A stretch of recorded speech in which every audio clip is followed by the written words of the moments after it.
All right, so this is the life of Paul.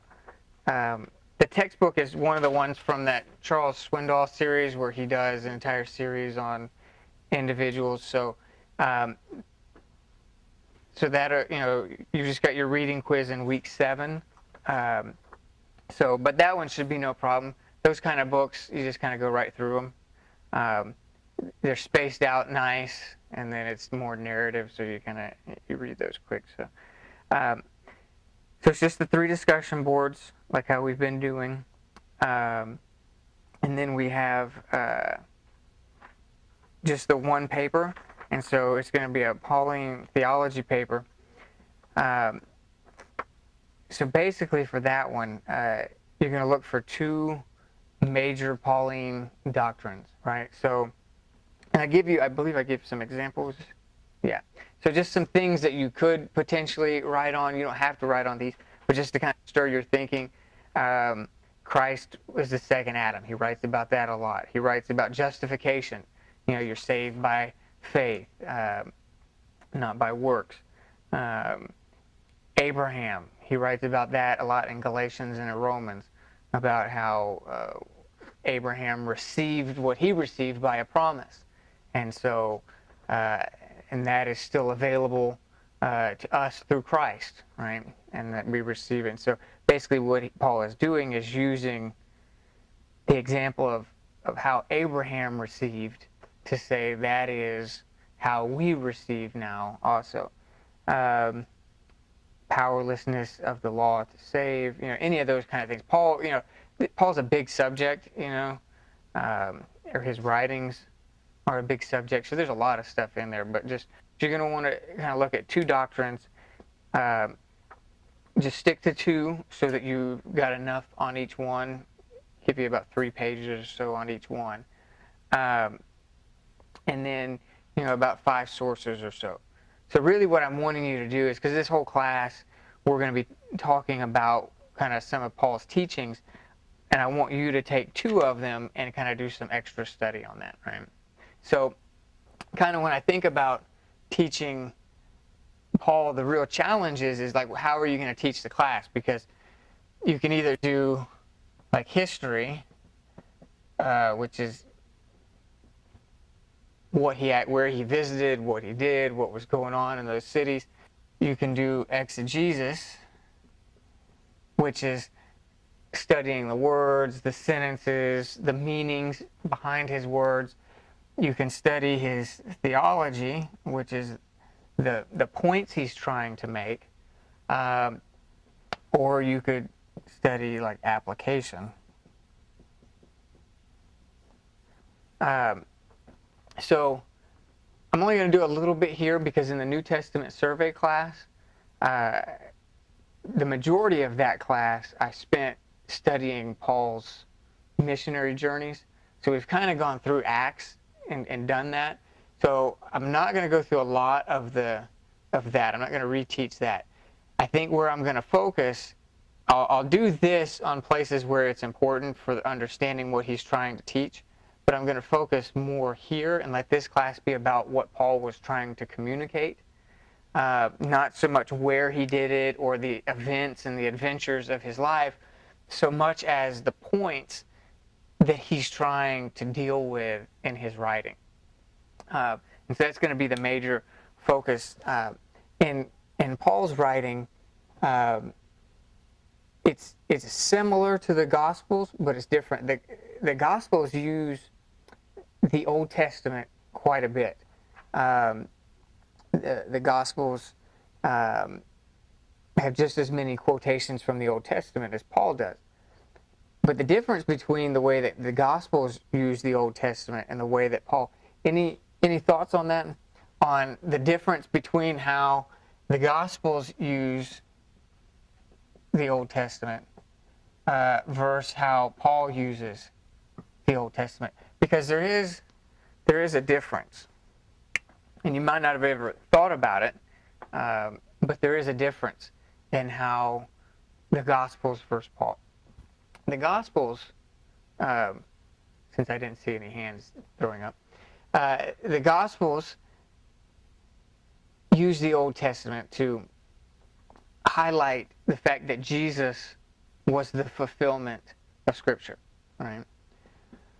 Whereas Paul very rarely, if at all, uses the Old Testament to prove things about Jesus. Paul uses the Old Testament to prove things about the church. He uses it to prove that the Gentiles are supposed to belong, that they have been foretold in Isaiah and other prophets that the Messiah would bring in the Gentiles. So he's not necessarily trying to prove that Jesus is the Messiah. That's what the Gospels are doing. Paul just assumes it, and Paul doesn't talk.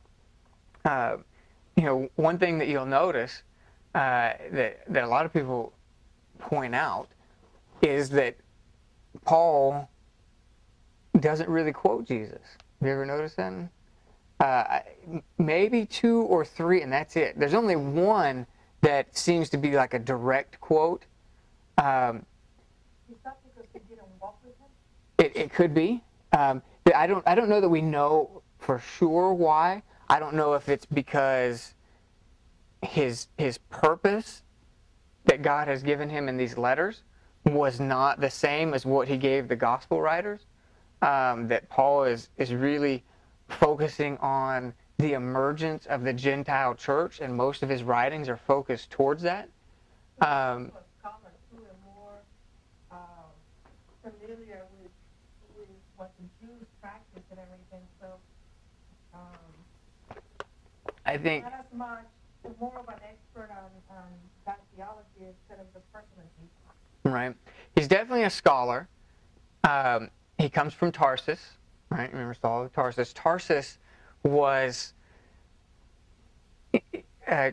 and Athens were the two college towns, if you will, right? So Athens, Greece, Socrates, Plato, Aristotle, all these people that come from Athens, we know that one. Tarsus was the other big one. Tarsus was a scholarly town, like a Harvard or something like that, where the school was the centerpiece of the community, and it was a massive school. And so to say that he was Saul of Tarsus would be like saying, I'm Sean, I'm from Harvard, And so that automatically isn't just the city; it also speaks about your upbringing, right, or your education. And so to say Saul of Tarsus implies that he was probably very well educated, or at least his parents. So we don't know if Paul was educated in Tarsus or not. But the fact that he lives there implies that either he was, or perhaps maybe his parents were educated in Tarsus. We know that he spent at least some of his time with Gamaliel, right? Who was one of the head Pharisees, right? Which means that Paul would have had to have left Tarsus. The reason that's important is because Gamaliel didn't live in Tarsus, right? So we know that Paul is saying that he, just how Jesus took the 12 disciples and spent personal time with them and trained them, Paul's saying that's what I had with Gamaliel, this head Pharisee. And so we know that Gamaliel was in Jerusalem because in Acts, when the disciples start really spreading the word about Jesus, and then they arrest them, Paul's teacher is there in the room, and he's the one that stands up and says, listen, if these guys are teaching about something that's true, you don't want to be against it. And if they're not speaking what's true, it'll fade. And so that was Paul's teacher. And so because Paul clearly must have been around there right around the same time, because he's well known enough to all of these head Pharisees to get that piece of paper to arrest Christians, right? So it would lend itself to believe that if Paul was not there when Jesus was crucified, he must have come very shortly afterwards, because he's training with Gamaliel, who lives in Jerusalem, and he's right there at the beginning of the early church because he's persecuting them. And so his training, because during his persecution is when he's converted, right? And so all of his time training under Gamaliel would have had to have been before that. And I mean, his persecution was just a few years into the early church. So you would think that he must have been, if not there when Jesus was there, right after, because there's only a few years window there. And so anyways, Paul was part of that early persecution. And so in terms of the gospel use, we were talking about Paul not quoting from Jesus. Another implication, so it could be how he's trained, how he teaches, that he's definitely more of someone who's trying to make a theological case as opposed to a historian, right? So when you read through the book of Judges that Samuel wrote, he's a historian. He's telling you what happened, and he throws in a few points along the way. God did this because, the people weren't faithful, and so he allowed the enemies to remain. So that's a theological point that gets thrown in, but he's not necessarily writing theology. He's writing the history. Paul is not really writing history. He is trying to teach and trying to explain. So it's definitely a stylistic thing. The other thought is that Paul is writing before these came out, right? So we take for granted the Gospels, right, because we have access to them. But these were not written till way later, right? And so part of probably why, because we have all of Jesus' words, so we're thinking, man, if I was going to write something, I'd at least mention Jesus, if I was talking about the early church. So, I mean, Paul mentions Jesus, but he doesn't quote Jesus. And he doesn't really tell any of Jesus' stories. The only few times we see Paul, one time that we see Paul directly quote Jesus is not in his own writings, it's in Acts. When Luke is recording something that Paul is saying to someone else, he has him quoting Jesus in that discussion. But in terms of Paul's own writings, not really. I think there's one where he says, don't muzzle an ox. And that was something that was an Old Testament quote, but Jesus had also said that. And then the other kind of places that he does, he says, this I received as a command from the Lord. Right? And so, but it's not really anything from the Gospels. So it must be something that he, got from revelation from the Lord, I think he's on the road to Damascus when he has that encounter. Mm-hmm. He knows it's Jesus he encountered. He knows it's the Lord. He asks, he says, who are you, Lord? And he says, I'm Jesus, whom you're persecuting. And so he knows it's Jesus at that point, and he implies that he is the one that was caught up to the third heaven and received revelation directly from the Lord. And he said, but a lot of that I can't even talk about it. I'm not allowed to tell you. Yeah. But he says it in third person, which is most likely means it was him. He says, I know of a man who was caught up, who saw things that he's not even allowed to talk about. And that's kind of in the section where he's talking about how other people are boasting and he's trying not to. And so he's hinting at the fact that, hey, listen, I really actually do have some stuff to boast about because I've been to heaven. And the Lord showed me these things. So when Paul says, I received this as a direct command from the Lord, it's either on the road to Damascus when he has that encounter, or some other encounter where the Lord, brings him to heaven or has some kind of a thing there. But it is interesting to think that for a long time, what they considered to be authoritative was the preaching of the apostles, because there were no gospels. And so the apostles were the only ones that traveled directly with the Lord, that heard him firsthand. And so in that early church, what was authoritative was an apostle. So Paul, when he calls himself an apostle, a lot of people challenged him on that title, because not just because of the title, but because the apostles had such an authoritative position in terms of defining doctrine and defining belief, because they were the only ones that actually walked with the Lord. So when Paul calls himself an apostle, but then he says, I'm an apostle to the Gentiles, which is interesting. So what I think he's saying is that he has had his own encounters with the Lord, where the Lord has shown him things about the ministry to us Gentiles. And then, so as we see, Paul's teaching is quite a bit directed towards that. And I think one of the keys to understanding his teaching that we'll look at is to understand that his ministry was primarily to the Gentiles. Even though he considered himself Jewish, his ministry, as he considered it, even though he did minister to Jews, was to explain the theology behind the emergence of the Gentile church. And so a lot of what Paul is writing is targeted specifically at the Gentile church.